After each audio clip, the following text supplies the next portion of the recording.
Palawan, Cagayan Valley, Batanes, sovereignty, tama. Mayroon tayong authority.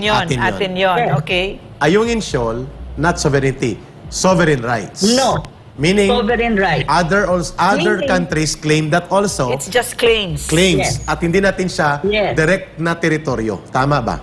Yes. Correct. Yes, tama It's not ka just dun ka, Eric. it's not just the Philippines that has these claims. There are other people claiming, there are other countries claiming. Country claiming. Yes. Yeah. It's Claro. a claim. Claro.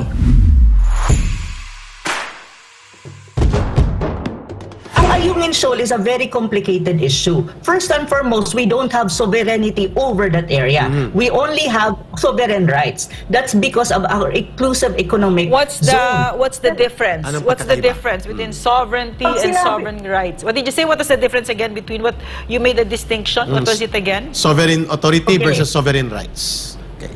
Okay. Pag sinabi mo kasing sovereignty, pag-aari mo yan. Pag-aari mo, part ng territory mo. Ibig sabihin, may total control ka.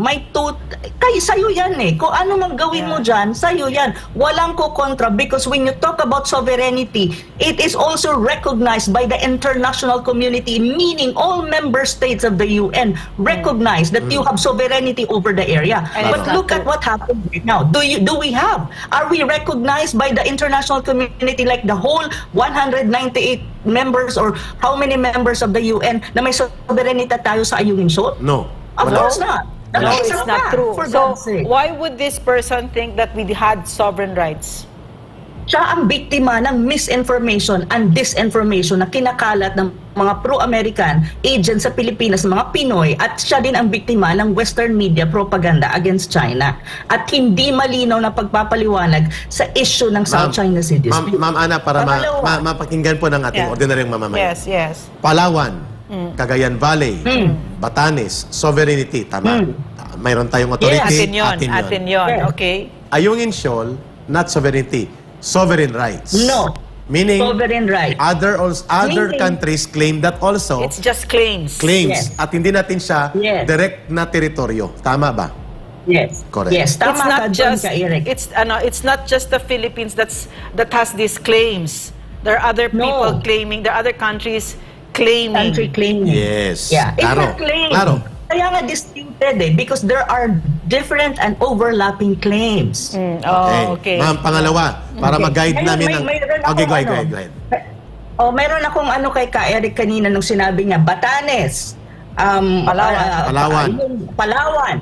Tanong ko sa inyo, mga Pilipino, may EDCA bases dyan. May US military bases dyan. Sino ngayon ang China ba, ang United States? Exactly the point. Within our territory, we should have control over those area. Pero tanong, pag sinabi mong US military bases, we don't have control over the area. Kahit na presidente natin, hindi pwedeng pumasok sa US military base Because that is being considered as a territory of the United States. Extraterritorial authority daw nila yan, ma'am. They say that's not true, Professor Ana. They say that's not true, Kasi there's a difference. It's not bases, it's EDCA. This is so therefore it's still the Philippines that has sovereignty over it. It's not true. Ang katawa-tawa, Ma'am Ana, ang katawa-tawa, Professor Ana, kampo natin. Pero sa loob ng kampo, nagbabase militar ang Amerika.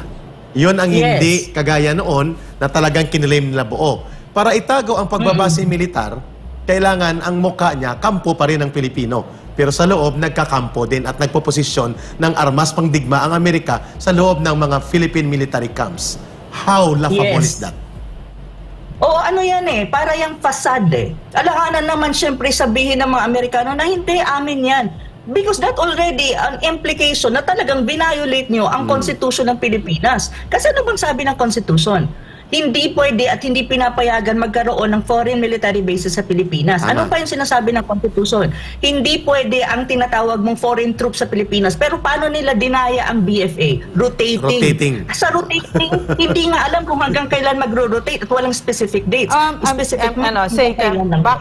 Professor Ana, backtrack. What does that rotating mean? Because we're laymen here listening. Could you explain that a little bit yung more rotating clearly? na, Yes. parang okay, ito yung set of military troops from the United States pupunta sa Pilipinas or mga Australian troops, tapos for a certain while daw ibabalik and then another set. So parang rotating lang siya. Pero ang tanong kasi, nasaan ba ang rotating military troops mo ng mga foreigners na tulad ng US and Australia and others? Nasa loob pa rin Pilipinas yan eh. Klaro. Hindi Tama. lang siya permanent. Hindi siya permanent. Pero at the end of the day, nandun siya. Pero ang problema, wala ka namang specific timeline for that eh. Ma'am, Hindi malinaw ang timeline dyan eh. Hindi So, ang permanent, tanong, pero labas-pasok. Oo. Anytime. Oo. Yun. So, sa ang permanent kasi, kumbaga, parang din yan, hindi daw permanent. Oo, pero kumbaga, andyan. ang ibig sabihin ng permanent, isang grupo na nandyan. So, sinabi na, hindi forever. naman permanent, pero labas-pasok nag-iikot lang sila, nagro-rotate sila. Oo, tas Ngayon, labas-pasok, labas-pasok.